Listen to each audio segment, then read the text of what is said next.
ಪದೇ ಪದೇ ನಡೆಯುವ ಚುನಾವಣೆಗಳು ದೇಶದ ಪ್ರಗತಿಗೆ ಅಡೆತಡೆಗಳನ್ನು ಉಂಟು ಮಾಡುತ್ತದೆ, ಮೋದಿಯವರು ಹೇಳಿರುವಂಥದ್ದು. ಓಕೆ, ಎಲ್ಲರಿಗೂ ಟೊಪಿಕ್ ಕನ್ನಡ ಟಿ ವಿ ಯೂಟ್ಯೂಬ್ ಚಾನಲ್ಗೆ ಸುಸ್ವಾಗತ ಅಂತ ಹೇಳ್ತೇವೆ. ಶುರು ಮಾಡೋದಕ್ಕಿಂತ ಮೊದಲು ಯಾರೆಲ್ಲರೂ ನನ್ನ ಯೂಟ್ಯೂಬ್ ಚಾನಲ್ ಮೊದಲು ನೋಡ್ತಿದ್ರೆ ಅವರೆಲ್ಲರೂ ಸಬ್ಸ್ಕ್ರೈಬ್ ಮಾಡಿಕೊಳ್ಳಿ, ಮತ್ತೆಲ್ಲ ಪಕ್ಕದಲ್ಲಿರೋ ಬೆಲ್ಲೈಕನ್ ಪ್ರೆಸ್ ಮಾಡಿ.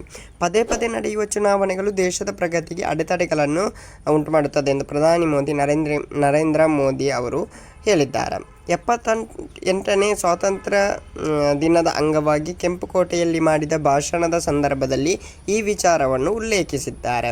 ಒಂದು ರಾಷ್ಟ್ರ ಒಂದು ಚುನಾವಣೆ ಅಗತ್ಯವನ್ನು ಒತ್ತಿ ಹೇಳಿದ ಅವರು, ಆಗಾಗ ಚುನಾವಣೆ ನಡೆಯುತ್ತಿದ್ದರೆ ಅದು ದೇಶದ ಅಭಿವೃದ್ಧಿ ಹಾಗೂ ಪ್ರಗತಿಯನ್ನು ಅಡೆತಡೆಗಳನ್ನು ಉಂಟು ಮಾಡುತ್ತದೆ ಎಂದು ಹೇಳಿದರು. ಪ್ರತಿ 3 ಅಥವಾ 6 ತಿಂಗಳಿಗೊಮ್ಮೆ ಚುನಾವಣೆ ನಡೆಯುವುದರಿಂದ ಯಾವುದೇ ಅಭಿವೃದ್ಧಿ ಯೋಜನೆಯನ್ನು ಚುನಾವಣೆಯೊಂದಿಗೆ ಜೋಡಿಸುವುದು ಇಂದು ರೂಢಿಯಾಗಿದೆ. ಈ ಕುರಿತು ದೇಶದಾದ್ಯಂತ ವ್ಯಾಪಕ ಸಮಾಲೋಚನೆ ನಡೆಸಲಾಗಿದೆ. ಒಂದು ರಾಷ್ಟ್ರ ಒಂದು ಚುನಾವಣೆ ಗುರಿಯನ್ನು ಸಾಧಿಸಲು ಎಲ್ಲರೂ ಒಗ್ಗೂಡಬೇಕೆಂದು ಪ್ರಧಾನಿ ಅವರು ಒತ್ತಾಯಿಸಿದರು.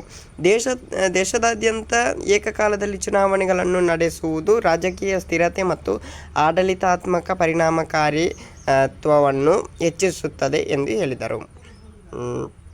2047ರ ವೇಳೆಗೆ ವಿಕಸಿತ ಭಾರತ ಗುರಿಯನ್ನು ಸಾಧಿಸಲು ನಾನು ಹಗಲಿರುಳು ಶ್ರಮಿಸಲು ಬದ್ಧನಾಗಿದ್ದೇನೆ. ಸ್ವಜನ ಪಕ್ಷಪಾತ, ಜಾತೀಯತೆ, ಸಾಮಾಜಿಕ ಹಾನಿ ಇವುಗಳನ್ನು ರಾಜಕೀಯದಿಂದ ದೂರವಿಡಬೇಕು. ಜನಸಾಮಾನ್ಯರನ್ನು ಲೂಟಿ ಮಾಡುವ ಸಂಪ್ರದಾಯವನ್ನು ನಿಲ್ಲಿಸಲು ಭ್ರಷ್ಟರ ಮನಸ್ಸಿನಲ್ಲಿ ಭಯವನ್ನು ಸೃಷ್ಟಿಸಬೇಕು ಎಂದು ಹೇಳಿದ್ದಾರೆ.